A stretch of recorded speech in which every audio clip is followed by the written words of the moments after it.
Naomi felt humbled by the attention. She hadn't set out to become famous or build an empire. She had just wanted to rebuild her life and help others do the same. But maybe that was exactly why people responded to her story. It was authentic. It was real.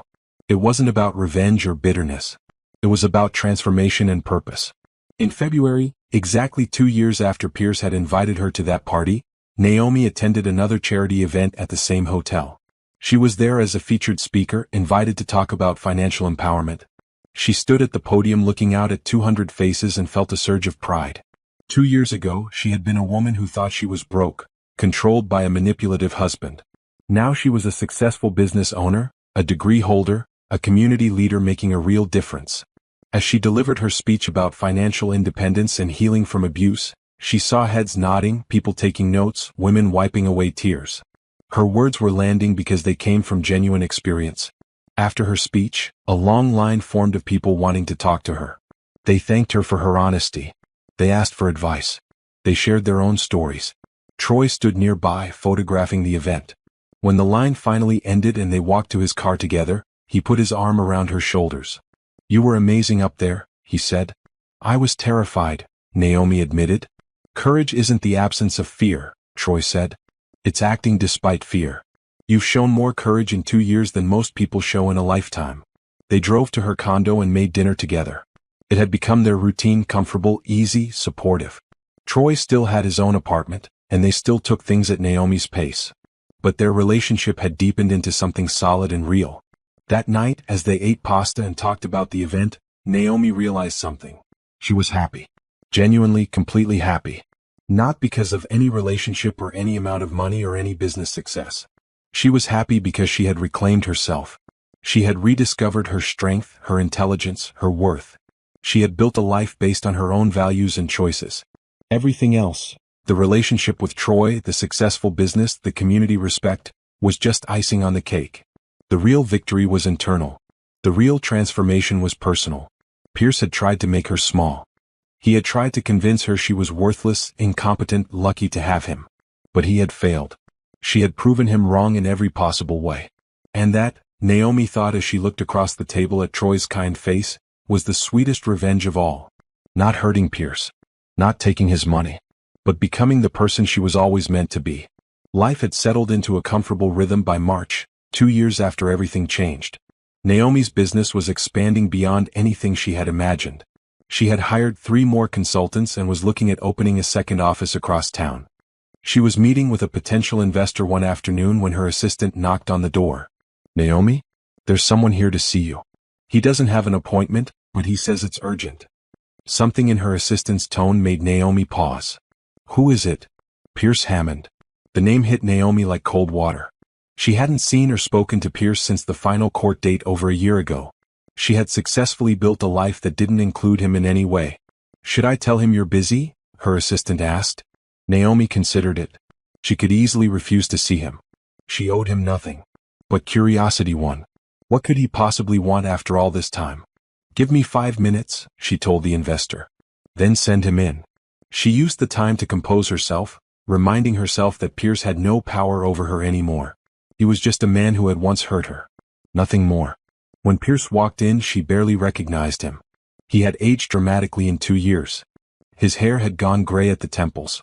He looked thinner, almost frail. The expensive suit he wore hung loose on his frame. "Naomi," he said. "Thank you for seeing me." She didn't stand or offer to shake his hand. She just gestured to the chair across from her desk. "You have 5 minutes." Pierce sat down, looking uncomfortable in her elegant office. She could see him taking in the details, the modern furniture, the frame certifications on the wall, the view of the city. "You've done well," he said.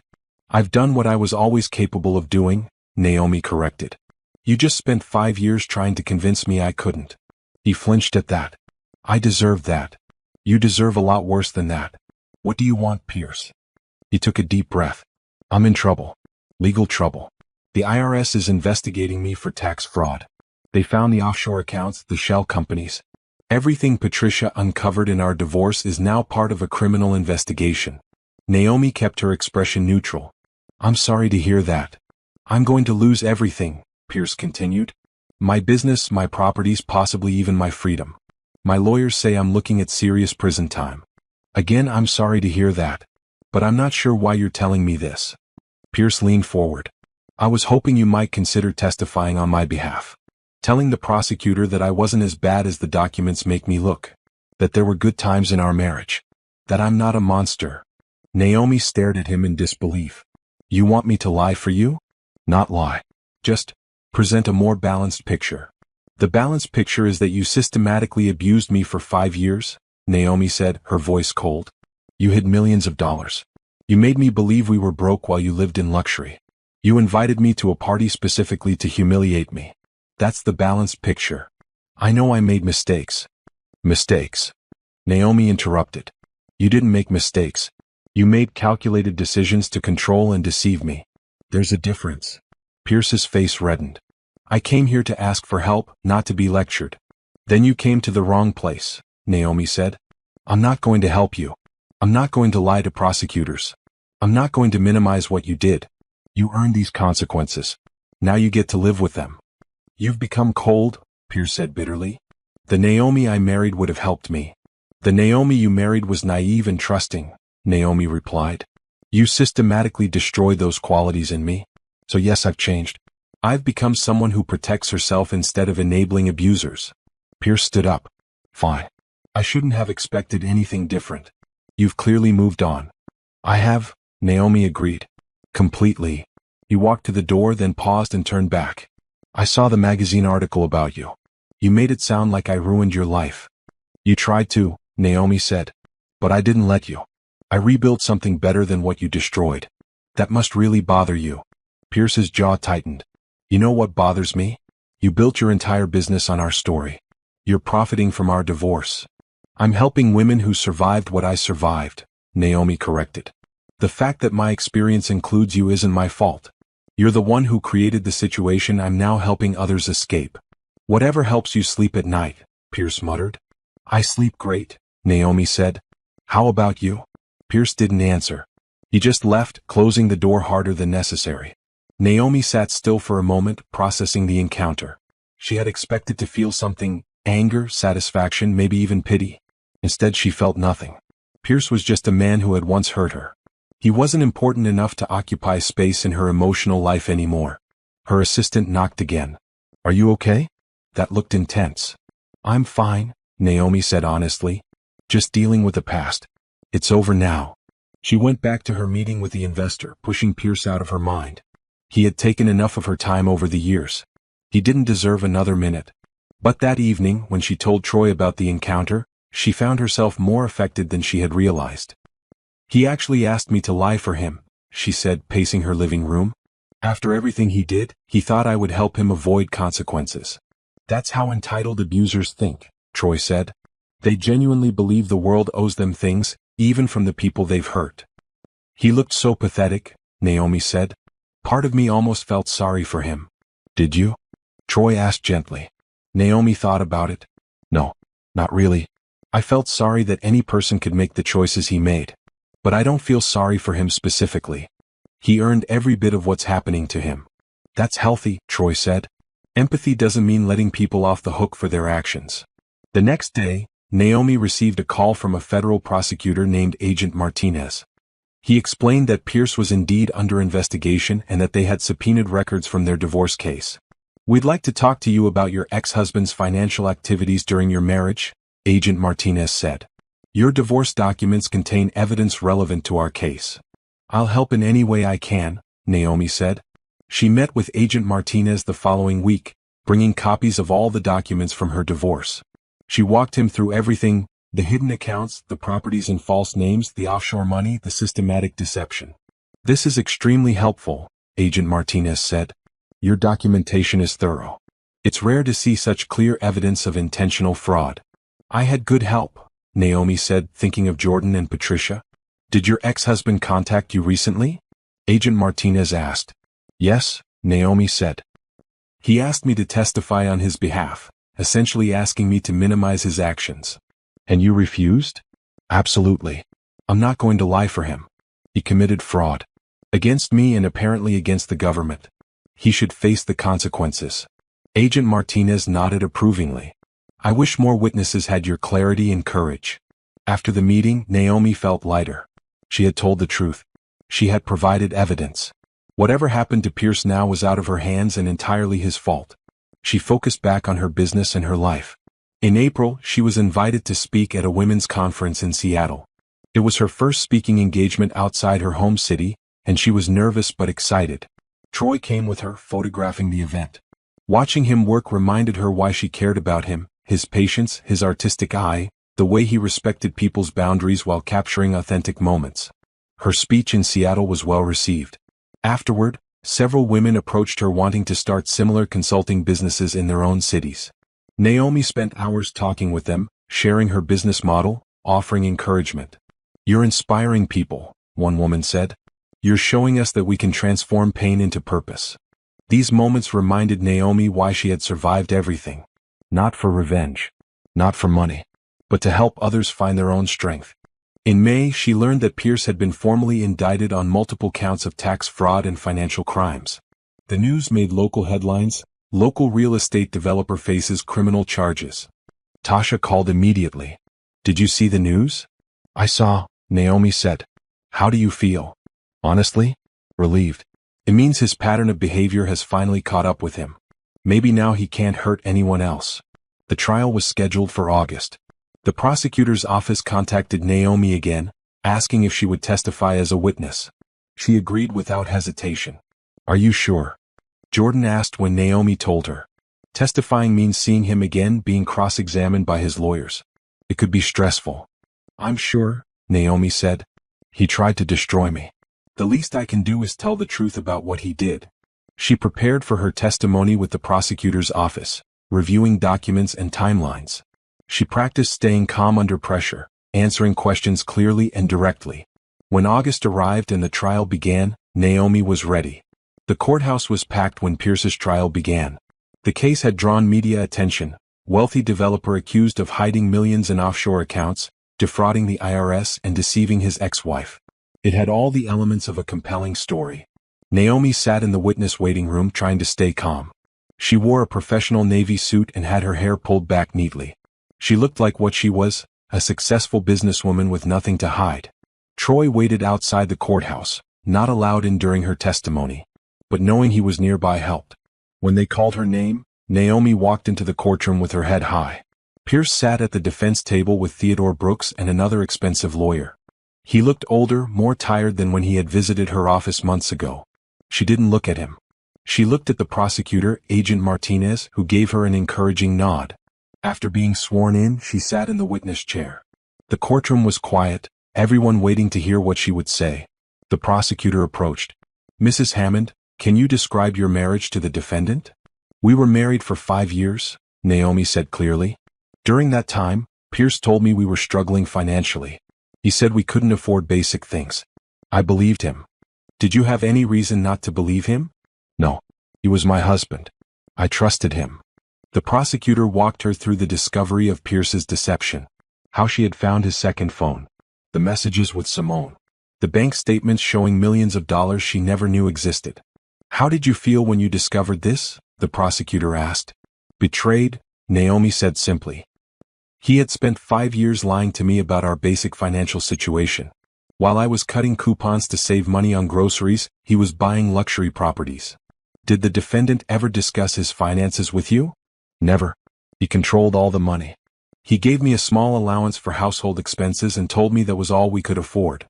"Did you know about the offshore accounts?" "Not until the forensic accountant discovered them during our divorce." The prosecutor showed her various documents, bank statements, property deeds, transfer records.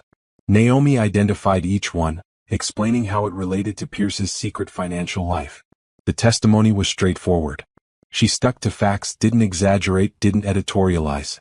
She just told the truth about what had happened. Then came cross-examination. Brooks stood up, attempting to look sympathetic. "Mrs. Hammond," he began, "isn't it true that you profited significantly from your divorce?" "I received half of marital assets," Naomi replied, "which is standard in divorce proceedings. $4 million seems like quite a profit." "Objection," the prosecutor said. "Argumentative." "Sustained," the judge said. "Rephrase, Mr. Brooks." Brooks tried again. You've built a successful business based on your divorce story, correct? I've built a business helping women recover from financial abuse, Naomi corrected. My personal experience is part of that, yes. So you've financially benefited from your ex-husband's behavior. I've benefited from helping others, Naomi said calmly. The fact that my experience includes abuse isn't something I created. That was done to me. Brooks tried to suggest that Naomi had exaggerated Pierce's behavior, that she had been motivated by greed, that she was an unreliable witness. But each time, Naomi responded with calm facts. I have documentation of everything I've testified to, she said. Bank records, messages, property deeds. These aren't opinions. They're facts. After 90 minutes, Brooks gave up and sat down. He had made no dents in her testimony. You may step down, the judge said. Naomi left the witness stand feeling exhausted but strong. She had told the truth. She had remained calm. She had done what she came to do. Outside the courthouse, Troy was waiting with coffee and a supportive smile. How did it go? He asked. It went well, Naomi said. I told the truth. That's all I needed to do. The trial continued for 2 more weeks. Other witnesses testified: IRS agents, forensic accountants, Pierce's former business partners. The evidence against Pierce was overwhelming. The defense tried to argue that Pierce had made innocent mistakes, that the offshore accounts were legal tax strategies, that he had intended to eventually tell his wife about the money. But the prosecution systematically dismantled every argument. They showed the jury that Pierce had deliberately created shell companies to hide assets, that he had moved money specifically to avoid detection, that he had lied repeatedly to the IRS, to his wife, and to the court during his divorce. When closing arguments came, the prosecutor summarized everything clearly. This is not a case about complicated financial structures or innocent mistakes. This is a case about a man who deliberately, systematically committed fraud for years. He hid money from the government. He deceived his wife. He created false documents. And when he was caught, he tried to hide even more money. The evidence is clear, comprehensive, and damning. The jury deliberated for 2 days. Naomi didn't attend the final proceedings, but Jordan kept her updated. When the verdict came back, it was guilty on all counts. Tax fraud, financial crimes, obstruction of justice, everything. The judge scheduled sentencing for 6 weeks later. Pierce faced up to 15 years in federal prison. Naomi felt a complicated mix of emotions when she heard the news. Not joy, she didn't enjoy seeing anyone face prison. But relief, justice, validation that she had been right about Pierce's behavior. You must feel vindicated, Tasha said when they met for dinner that night. I feel like the truth won, Naomi said. That's all I wanted. For people to know what really happened. Troy squeezed her hand across the table.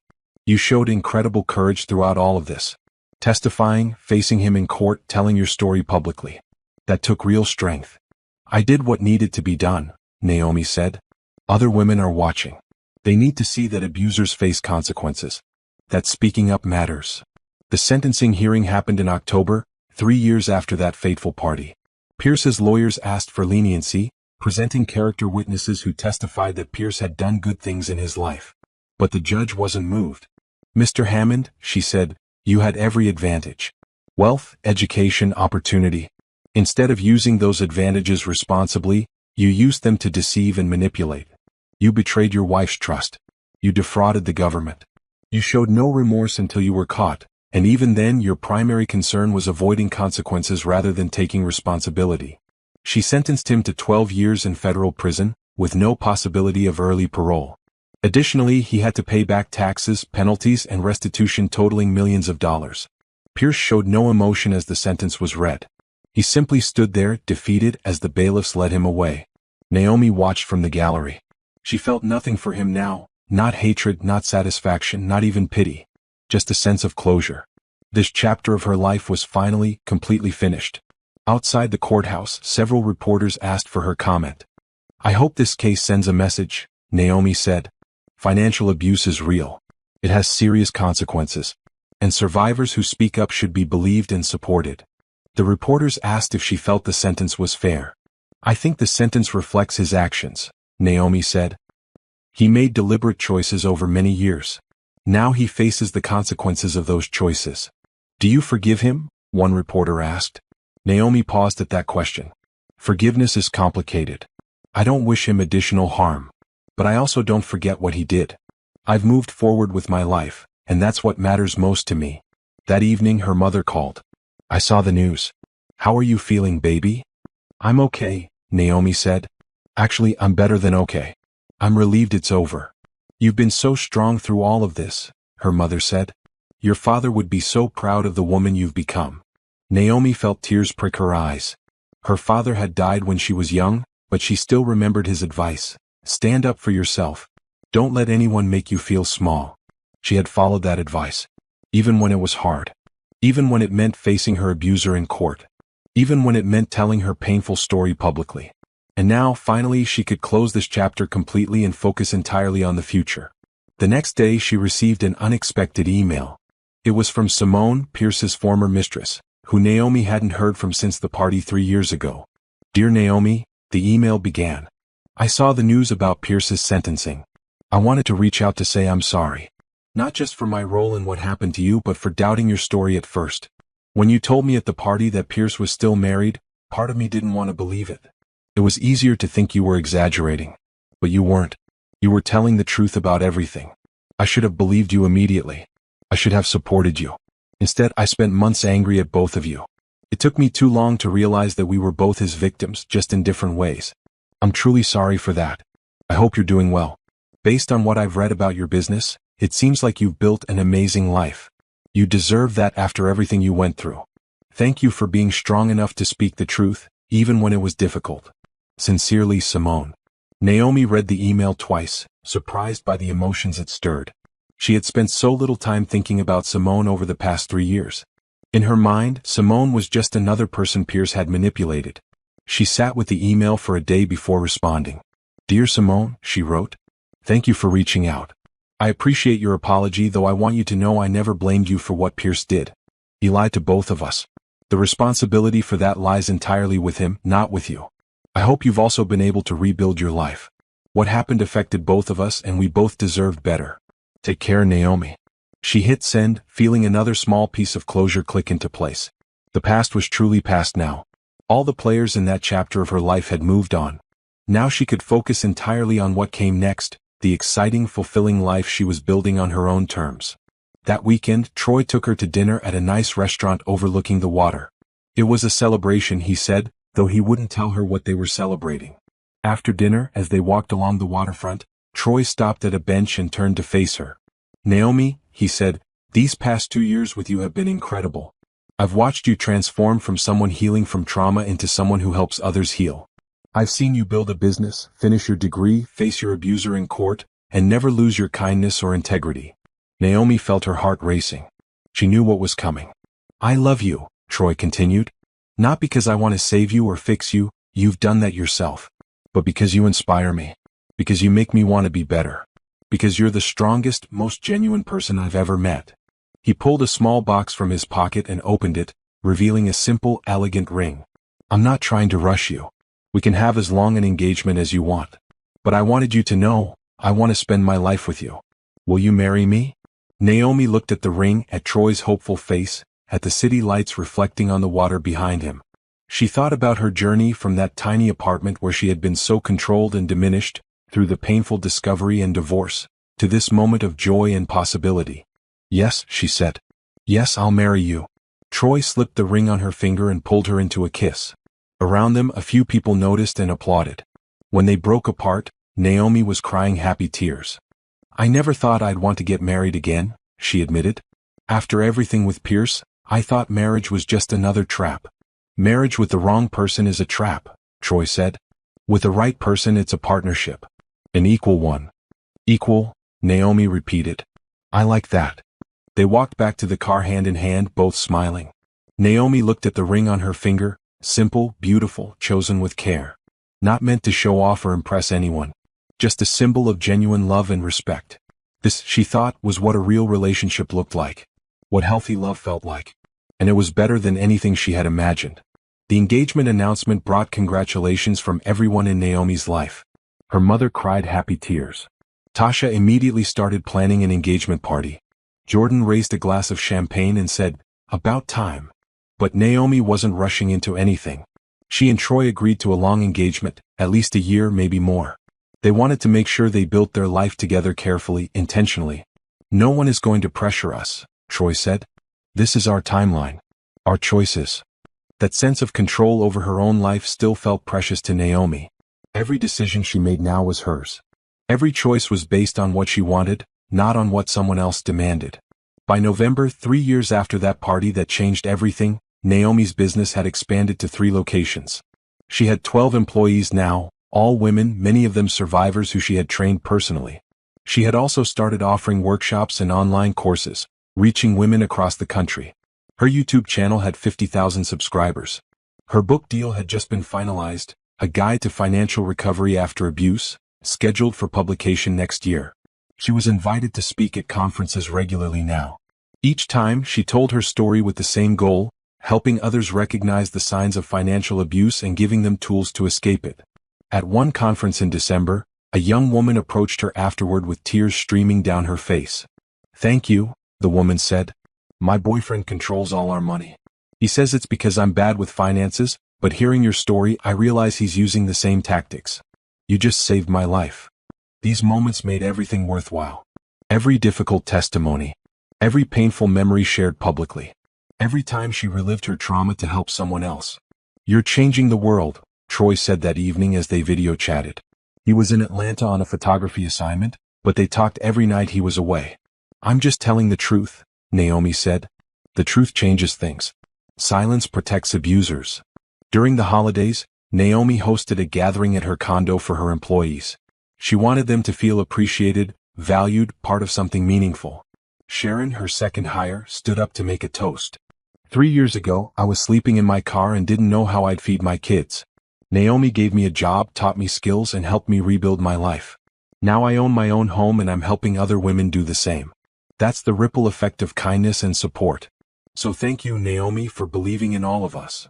Everyone raised their glasses. Naomi felt overwhelmed with emotion. She had built this, not just a business but a community, a support system, a group of women lifting each other up. The new year brought new opportunities. A television network contacted her about a documentary series on financial abuse. A major university invited her to develop a curriculum for a new certificate program. A national women's organization asked her to join their board. "You're becoming a household name," Jordan observed over lunch in January. "That still feels surreal," Naomi admitted. "3 years ago I was nobody. Now people recognize me in grocery stores." "You were never nobody," Jordan corrected. "You were just hidden. Now you're visible. There's a difference." In February, exactly 4 years after her divorce was finalized, Naomi's book was released. Rising After the Fall, A Guide to Financial Recovery, debuted on the bestseller list. The reviews praised its practical advice and compassionate tone. She did a book tour, traveling to 12 cities in 3 weeks. At every event, the rooms were packed. Women came with their own stories of financial abuse, seeking hope and guidance. One woman brought her teenage daughter. "I want her to read your book," the mother said. "I want her to know the warning signs so she never ends up in the situation I was in." Education is prevention, Naomi agreed. Teaching young women to protect themselves is crucial. Troy joined her for the last week of the tour, photographing the events for a behind-the-scenes documentary. Watching him work still made her smile. His patience, his eye for meaningful moments, the respect he showed every person he photographed. Back home in March, Naomi finally had time to focus on wedding planning. She and Troy kept it simple, a small ceremony with close friends and family, followed by a reception at a beautiful garden venue. "Nothing extravagant," Naomi insisted. "Just something meaningful. Whatever makes you happy," Troy said. "This is about us, not about impressing anyone." They chose late May for the wedding, giving them time to plan without stress. Tasha handled the styling, of course. Jordan agreed to be maid of honor. Troy's brother would be best man. As spring arrived, Naomi found herself reflecting on her journey. 4 years ago, she had been living in a tiny apartment, believing she was broke, controlled by a manipulative husband. She had felt small, powerless, trapped. Now she owned a thriving business. She had published a best-selling book. She was engaged to a kind, supportive partner.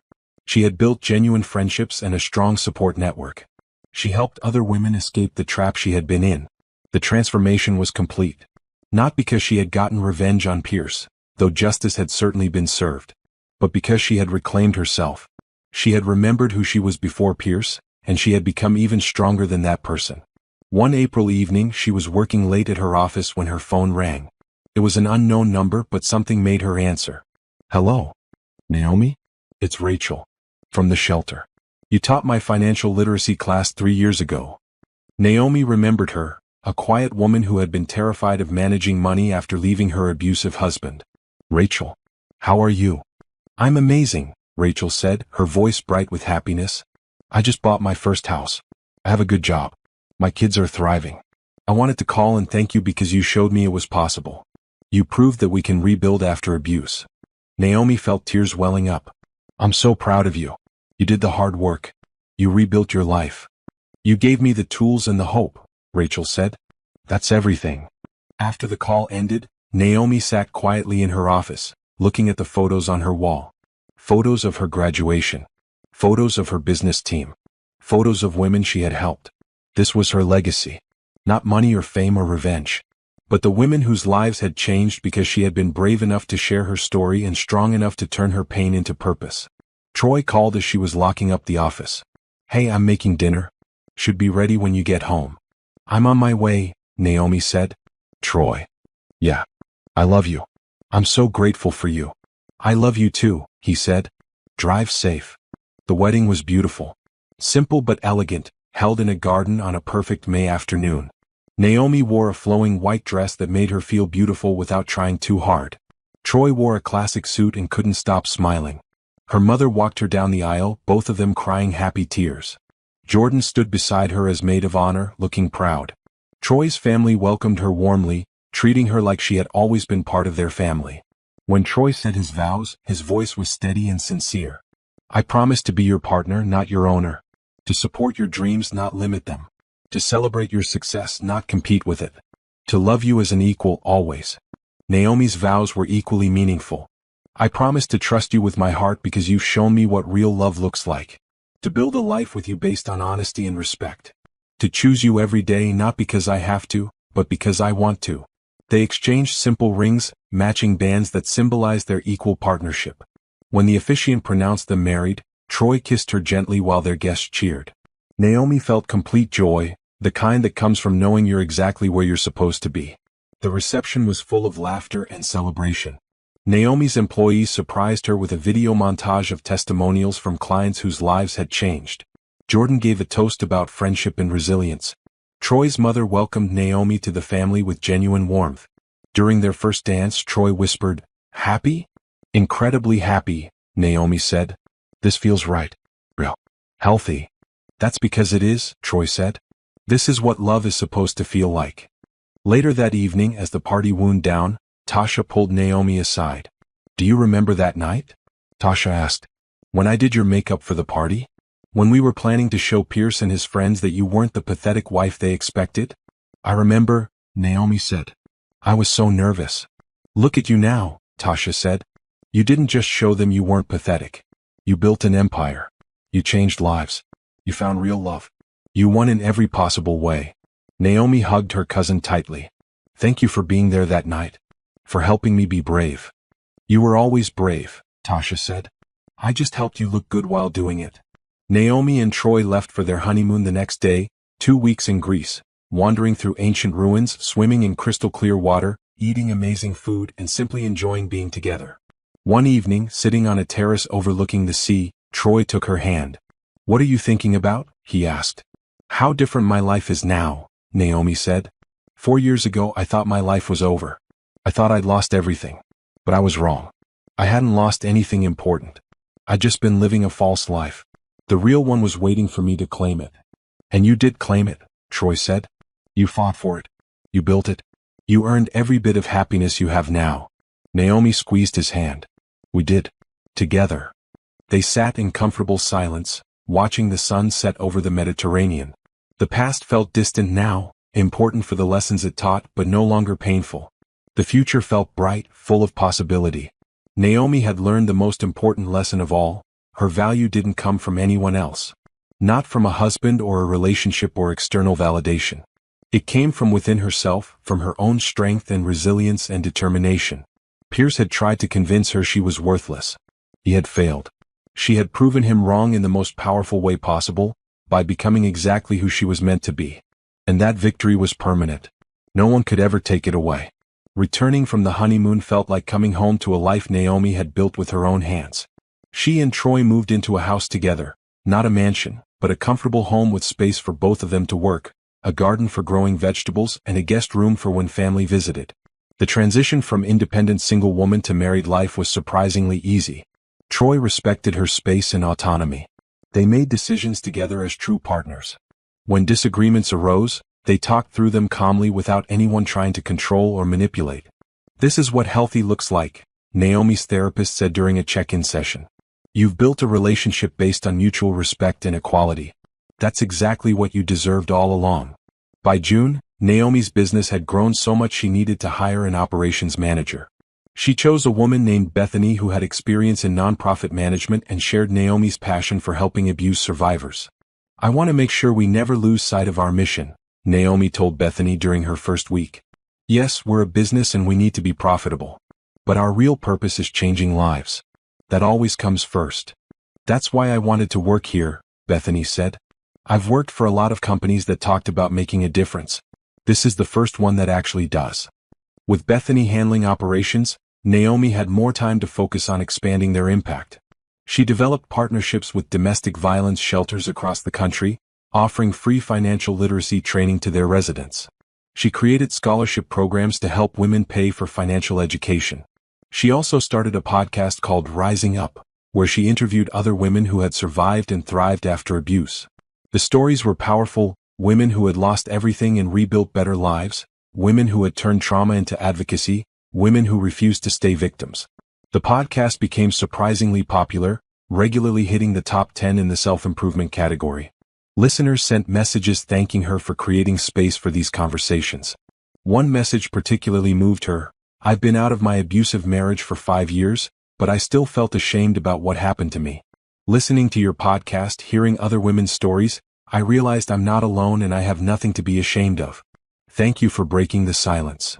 You're giving people permission to tell their truth," Troy observed one evening as they cooked dinner together. "That's powerful." In August, Naomi was invited to testify before a congressional committee about financial abuse and needed policy changes. She was nervous. Speaking to elected officials felt more intimidating than any conference presentation. But when she sat before the committee, she found her voice. "Financial abuse is the least discussed but most common form of domestic abuse," she told them. 98% of abuse cases involve some form of financial control. But we rarely talk about it and we have almost no legal protections for victims. She presented specific policy recommendations: better access to credit repair for abuse survivors, penalties for partners who hide assets, protection for victims trying to rebuild their financial lives. Several committee members asked thoughtful questions. One congresswoman thanked her for her testimony, saying, "We need more voices like yours in these conversations. You're creating real change." The testimony aired on C-SPAN and was covered by several news outlets. Naomi's phone exploded with interview requests and speaking invitations. "You're officially influential now," Jordan joked. "How does it feel?" "Overwhelming," Naomi admitted. "But important. If I have a platform, I should use it." In September, she launched a fellowship program, training other survivors to become financial consultants and coaches. She wanted to create more advocates, more women who could help others rebuild. The first cohort of fellows included 12 women from across the country. They spent 3 months learning financial counseling, trauma-informed support, and business development. Naomi taught many of the classes herself, sharing everything she had learned. At the graduation ceremony in December, one fellow named Teresa gave a speech. "A year ago, I was living in a shelter with my 2 kids, feeling hopeless. Today, I'm launching my own consulting practice to help other women. Naomi didn't just give me skills, she gave me proof that transformation is possible. Now I'm going to do the same for others." Naomi sat in the audience crying happy tears. This was what success looked like, not her own achievements, but the ripple effect of creating opportunities for others. That Christmas was special. Troy's family and Naomi's family celebrated together at their house. The rooms were full of laughter, good food, and genuine affection. Naomi looked around at the people she loved, all together, and felt overwhelming gratitude. Her mother pulled her aside at one point. "You know what I'm most proud of? Not your business or your book or any of that. I'm proud that you stayed kind. After everything Pierce put you through, you could have become bitter. But you chose compassion instead. Bitterness only hurts the person carrying it, Naomi said. I decided to carry hope instead. In January, 5 years after that party, Naomi received surprising news. Pierce was being released early from prison.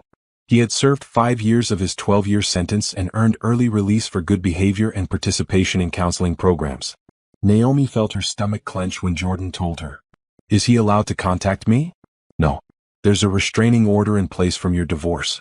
He can't come near you or communicate with you in any way." "Good," Naomi said. "I don't want anything to do with him." But part of her wondered if she would run into him. Their city wasn't that large. Eventually their paths might cross. She decided not to worry about it. Pierce was his own problem now. She had built a life he wasn't part of. In February it happened. She was having coffee at a cafe near her office when she saw him walk in. He looked older, thinner, wearing cheap clothes that hung on his frame. He looked like someone who had spent years in prison. Their eyes met across the cafe. Pierce's face showed recognition, then shame. He turned to leave. "Pierce," Naomi called. She surprised herself. He turned back, uncertain.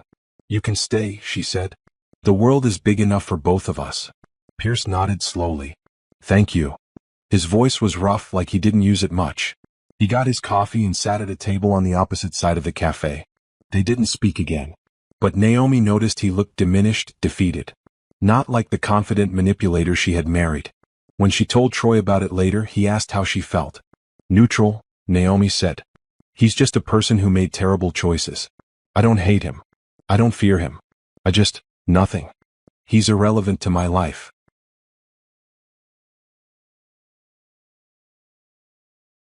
"That's healthy," Troy said. "You've truly moved on." Naomi thought about that. She had moved on. Not by forgetting what happened or pretending it didn't matter, but by building something so much better that the past simply didn't have power over her anymore. In March, her second book was published. This one focused on helping women start businesses after crisis. It sold even better than the first, debuting at number 3 on the bestseller list. She was invited on morning talk shows, podcasts, and news programs. Each time, she emphasized the same message: recovery is possible, but it requires support systems, resources, and women refusing to stay silent. "You've become the voice for survivors everywhere," one interviewer said. "I'm one voice among many," Naomi corrected. "There are thousands of women telling their stories. I'm just lucky enough to have a platform." By April, her business had grown to 5 locations with 35 employees. She was considering expanding to other states. Investment firms were approaching her about franchising opportunities. "You could build a national empire," Bethany said during a strategy meeting. "Maybe," Naomi said. "But I want to make sure we grow thoughtfully. I never want to sacrifice quality for quantity. Every client deserves personalized attention." They decided to pilot programs in 3 new cities, training local consultants who understood their communities. If those succeeded, they would continue expanding. In May, Naomi celebrated her 2nd wedding anniversary with Troy. They took a long weekend in the mountains, hiking and disconnecting from phones and work. "Are you happy?" Troy asked as they watched the sunset from their cabin's deck. "Incredibly," Naomi said. "Sometimes I still can't believe this is my life." "You built this life," Troy reminded her. "Every bit of it. You earned this happiness." Naomi leaned against his shoulder. "We built it together." Back home, she received a letter that surprised her. It was from Simone. "Dear Naomi," it read, "I hope this letter finds you well. I've been following your success from afar, and I wanted to tell you how inspired I am by what you've built. After everything that happened, I went to therapy and realized I had my own patterns to address. I've spent the last few years working on myself, building a career in social work and trying to help people in my own way. I also wanted you to know that I ran into Pierce recently. He asked me for money, trying to restart his old manipulation tactics. I said no and walked away. It felt empowering to see him clearly for what he is, a manipulator who preys on people's kindness. Thank you for being strong enough to expose him. Thank you for showing women like me that we don't have to accept poor treatment. You changed more lives than you probably know. With respect and gratitude, Simone." Naomi folded the letter carefully. She was glad Simone had found her own path to healing. They would probably never be friends, but there was no animosity between them. They were both women who had been deceived by the same man and had both chosen to move forward. In June, Naomi was awarded the Community Leadership Award by the City Council for her work helping domestic abuse survivors. At the ceremony, the mayor praised her business, her advocacy, and her commitment to changing lives. Naomi Hammond represents the best of our community, the mayor said. She took personal tragedy and transformed it into purpose. She's helping hundreds of women rebuild their lives every year. That's true leadership. Naomi's acceptance speech was short but heartfelt. This award isn't just for me. It's for every woman who survived abuse and chose to keep going. It's for every survivor who helped another survivor. It's for everyone who refuses to let trauma define them. We are stronger than what happened to us. The audience stood and applauded. Naomi looked out at the faces, some she recognized, some she didn't, all of them showing support and respect. She had come so far. From that tiny apartment to this moment. From controlled and diminished to powerful and influential. From victim to advocate. That evening, celebrating with Troy, Jordan, Tasha, and her mother, Naomi felt complete contentment. She had everything she needed: meaningful work, genuine relationships, personal fulfillment, and the knowledge that she was making a difference. To Naomi, Jordan raised her glass. Who showed us all what real strength looks like. Everyone raised their glasses. To the future, Naomi added. Which is so much brighter than the past. They clinked glasses and drank to that, to futures built on truth, healing, and purpose. To lives reclaimed from abuse. To women supporting women. To transformation and hope. Naomi smiled, surrounded by people who truly loved her. This was success. Not measured in money or fame, though she had both. But measured in peace, joy, and purpose. She had won. Not by destroying Pierce, but by becoming the best version of herself. That was the ultimate victory, and it would last forever. 5.5 years after that fateful party, Naomi woke up on a Saturday morning to sunlight streaming through the bedroom windows. Troy was already awake, working on his laptop in bed beside her. "Morning," he said, kissing her forehead. "Coffee's ready downstairs." "You're perfect," Naomi said, stretching. "I know," he teased. "That's why you married me." They spent the morning in comfortable routine, breakfast together, reading the news, planning their day. These quiet moments had become Naomi's favorite. No drama. No stress. Just peace. Her phone buzzed with a message from Sharon. "Just closed my biggest client yet. Thank you for believing in me." Naomi smiled. Sharon had launched her own independent consulting practice 6 months ago, and she was thriving. Several of Naomi's former employees had done the same, taking what they learned and building their own businesses to help more women. "The ripple effect continues," Troy observed, reading over her shoulder. "That's the best part," Naomi said. "I'm not trying to build an empire. I'm trying to create more advocates. More voices. More women helping women." At noon, they drove to Tasha's loft for a family gathering. Naomi's mother was there, along with her younger brother and his fiancée. Jordan came with her new girlfriend. Troy's brother brought his wife and their baby daughter. The afternoon was full of laughter and stories. Naomi's mother shared embarrassing childhood stories. Jordan told them about a ridiculous case she was working on. Troy showed everyone photos from his recent assignment photographing a celebrity wedding. At one point, Naomi's mother pulled her aside. "Look at this," she said, gesturing at the room full of happy people. "Look at the family you've built. The life you've created. I'm so proud of you, baby." Naomi hugged her tightly. "Thank you for never giving up on me. Even when I was with Pierce and pulled away from everyone. You're my daughter," her mother said. "I never stopped loving you or believing in you." That evening, back home with Troy, Naomi sat at her desk to work on her third book. This one was different, not a self-help guide, but a memoir. Her complete story from meeting Pierce through the divorce and beyond. "Are you sure you want to write this?" Troy had asked when she started the project. "It means revisiting a lot of painful memories." "I'm sure," Naomi said. "The story has a happy ending. Women need to see the complete arc, the pain, the struggle, the recovery, and the joy. They need to know that healing is possible and happiness is achievable." She had been writing for 3 months now, and the book was taking shape. It was honest about the pain Pierce had caused, but it didn't dwell there. It focused more on her recovery, her growth, her transformation. "You're doing the work Pierce tried to prevent," her therapist had said during their last session. "Telling your truth, taking up space, being visible and successful. That's the ultimate defiance of his control." In July, Naomi spoke at a national conference on domestic violence. She stood before 3,000 people and told her story from beginning to end, The manipulation, the discovery, the party, the divorce, the rebuilding, and the success. I'm not special, she concluded. I'm just a woman who refused to stay broken. Every one of you has that same strength inside you. Every survivor in this room has already done the hardest part. You survived. Now comes the good part, thriving. The standing ovation lasted 5 minutes. Afterward, hundreds of women lined up to talk to her, thank her, share their own stories. Each conversation reminded Naomi why this work mattered. One young woman, probably in her early 20s, told Naomi, "My boyfriend controls all our money. He says it's because I'm irresponsible. But hearing your story, I realize he's doing what Pierce did to you. I'm leaving him tomorrow. Thank you for helping me see the truth." "You're brave," Naomi told her. "Leaving is the hardest part. But there's so much good waiting for you on the other side." In August, Naomi and Troy celebrated their 3rd anniversary with a trip to Hawaii. They spent a week swimming, hiking, eating amazing food, and simply enjoying being together. One evening, sitting on the beach watching the sunset, Troy asked, "Do you ever think about having kids?" Naomi had been thinking about it. For years she had avoided the thought, too damaged, too busy rebuilding. But lately she had started imagining what it would be like to be a mother. To raise children in a healthy, loving home. To show them what real partnership looked like. "I think I want to," she said carefully. "Not right away. Maybe in a year or 2.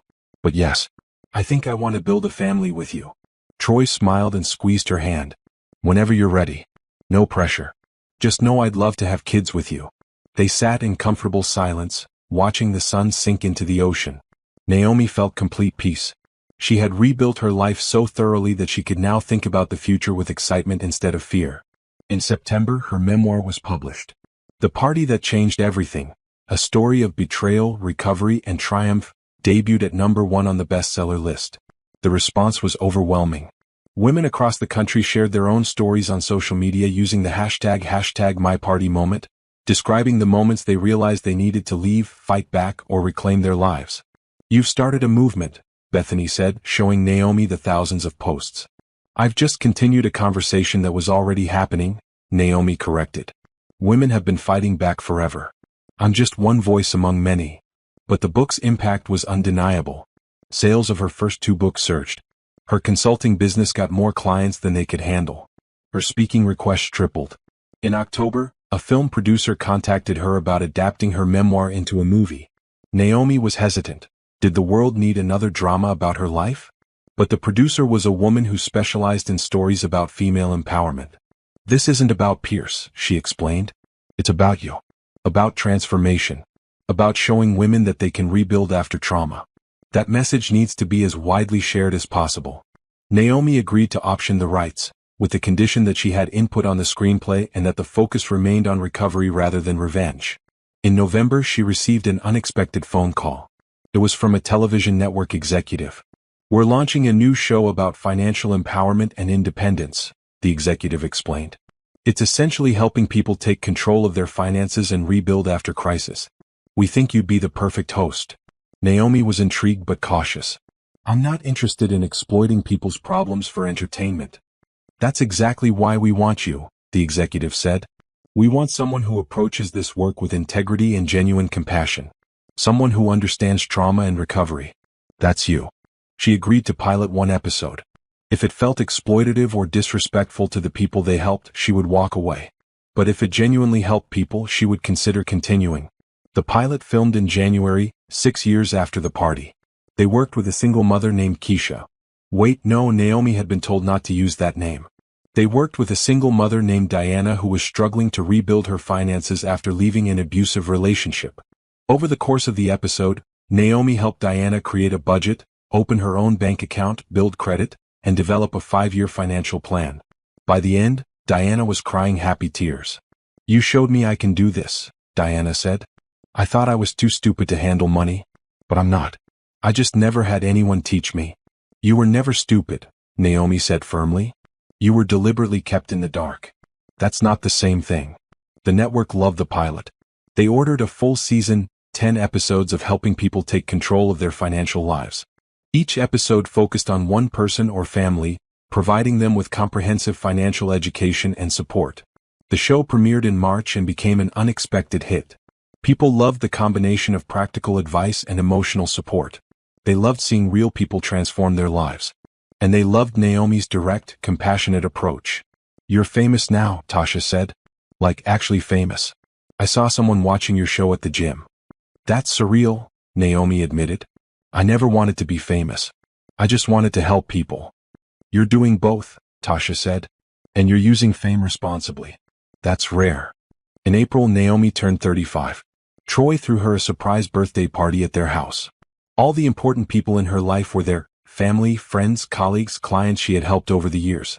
During the party, Sharon stood up to make a toast. 6 years ago, Naomi was rebuilding her own life. Today, she's helping thousands of women rebuild theirs. She turned personal pain into global purpose. She's proof that trauma doesn't have to define us. So here's to Naomi, the strongest, kindest, most inspiring person I know. Everyone raised their glasses. Naomi felt overwhelmed with gratitude and joy. Later, when the party had wound down and only close family remained, Troy pulled out a small gift box. "One more present," he said. Inside was a silver bracelet engraved with words, "She believed she could, so she did." "Perfect," Naomi said, tears in her eyes. "Thank you. You did do it," Troy said. "You believed you could rebuild your life and you did. You believed you could help others and you did. You believed you deserved happiness and look at everything you have now." Naomi kissed him. "We did it. Together." In May, she spoke at her old university's graduation ceremony. Standing at the podium looking at thousands of graduates and their families, she felt nervous but prepared. "When I was your age," she began, "I thought I had everything figured out. Then life happened. Betrayal happened. Loss happened. For a while I thought my life was over. But it wasn't over. It was just beginning in a different way than I had planned." She told the graduates about resilience, about adaptation, about turning setbacks into opportunities. She told them that success wasn't a straight line, that failure and struggle were part of every meaningful journey. "The measure of your life isn't what happens to you," she concluded. "It's what you do with what happens. You get to choose your response. You get to choose your path forward. Choose courage. Choose kindness. Choose to keep going. I promise you it's worth it." The applause was thunderous. Several graduates cried. Parents thanked her afterward for her honesty and inspiration. That evening, relaxing at home with Troy, Naomi reflected on her journey. 6 years ago, she had been invited to a party as a cruel joke. The invitation was supposed to humiliate her, to make her feel small and pathetic. Instead, it had been the catalyst for complete transformation. It had forced her to see the truth about her marriage. It had pushed her to take action. It had ultimately set her free. "Do you ever wonder what would have happened if you hadn't found Pierce's phone?" Troy asked. "Sometimes," Naomi admitted. "I might still be in that tiny apartment, believing we were broke, living a small, controlled life. The thought is terrifying." "But you did find it," Troy said. "And you made the brave choice to act on what you discovered. That took incredible courage." "Or incredible anger," Naomi laughed. "Both," Troy said. "Anger at injustice is healthy. It motivates change. You used that anger productively instead of destructively." Naomi thought about Pierce sometimes, though less and less as time passed. She had heard through the grapevine that he was working a basic job and living in a small apartment. Ironically, a life similar to the one he had forced her to live. She felt no satisfaction in his reduced circumstances. She just felt neutral. He was a person who had made terrible choices and faced consequences. His life was his responsibility now, not her concern. Her own life was full and meaningful. She had everything she had once dreamed of: fulfilling work, genuine love, financial security, strong friendships, and the deep satisfaction of knowing she made a difference. In June, the television network renewed her show for 2 more seasons. The movie adaptation of her memoir was greenlit for production.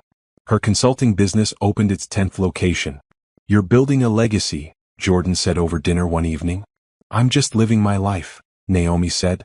"A good life. The life I always deserved but didn't know how to claim." "You know what I think?" her mother said. "I think Pierce did you a favor. Not intentionally, obviously. But by being so terrible, he forced you to become strong. By trying to make you small, he pushed you to become huge. By attempting to destroy you, he accidentally helped you become unstoppable." Naomi considered that. "I'd rather have learned these lessons a different way. But I can't change the past. I can only build the future." "And what a future you're building," her mother said proudly. In July, Naomi and Troy started trying to have a baby. They approached it thoughtfully, discussing expectations and fears. Naomi worried about being a mother after coming from an abusive relationship. but her therapist reassured her. "You know what abuse looks like," the therapist said. "Which means you'll be vigilant about creating a healthy environment. You'll raise children who understand consent, boundaries, and respect. That awareness makes you a better parent, not a worse one." By October, Naomi was pregnant. She and Troy were thrilled and slightly terrified. They spent months preparing, taking parenting classes, reading books, talking to other parents. "We're going to be great at this," Troy said, his hand on her growing belly. "We're going to make mistakes," Naomi corrected. "But we'll figure it out together. That's what matters." In February, 7 years after that party, Naomi gave birth to a healthy baby girl. They named her Hope, because hope was what had carried Naomi through the darkest times. Holding her daughter in the hospital, Naomi felt overwhelming love and determination. She would raise this child to be strong, independent, confident. She would teach her daughter about healthy relationships, financial literacy, and self-worth. She would show her by example what it meant to be a woman who refused to be controlled or diminished. "Hello, Hope," Naomi whispered. "You're going to have such an amazing life. I promise you that." Troy stood beside them, taking photos, crying happy tears. "She's perfect. You're perfect. This is perfect." Over the next months, Naomi adjusted to motherhood while continuing her work. She took maternity leave from the television show but continued consulting part-time and writing her next book during nap times. It was exhausting but fulfilling. She had worried about losing herself in motherhood the way she had lost herself in her marriage to Pierce. But this was completely different. She was choosing motherhood. She had support. She maintained her own identity while embracing this new role. By Hope's first birthday, Naomi had found a balance between motherhood, marriage, and career. She had hired a nanny for work hours, involved family in childcare, and set clear boundaries about her time. "You're doing amazing," Sharon said, visiting with her own kids. "You're showing all of us it's possible to have everything: career, family, personal fulfillment. You're proving women don't have to sacrifice one part of themselves to have another." Naomi looked at Hope playing on the floor with the other children and felt deep contentment. She had built this life, this beautiful, healthy, fulfilling life, from the ashes of betrayal and pain. She thought about that party 7 years ago. Walking into that penthouse in her borrowed dress, facing Pierce and his mistress, announcing her divorce in front of strangers. That moment had felt terrifying. But it had been the beginning of everything good. The moment she took back her power. The moment she chose herself. The moment she decided she deserved better. Everything since then, the business, the books, the show, the advocacy, the genuine love, the family, all of it flowed from that single brave decision to walk into that party and refuse to be humiliated. Pierce had invited her to a party as a joke. He had expected her to be the entertainment, the pathetic broke wife who everyone could laugh at. Instead, she had walked in stunning and confident. She had exposed his lies. She had destroyed his perfect double life. She had walked out with her dignity intact and her future secured. But more than that, she had walked out free. Free to become whoever she wanted to be. Free to build whatever life she chose. Free to help others find their own freedom. That was the real victory. Not revenge. Not money. Not fame. But freedom. As Naomi sat on the floor playing with her daughter, surrounded by friends and family in the beautiful home she shared with her loving husband, she felt nothing but gratitude. The party invitation that was meant to destroy her had instead set her free. The cruelty that was supposed to break her had instead forged her into something stronger. She had won. Completely. Permanently. And she was just getting started.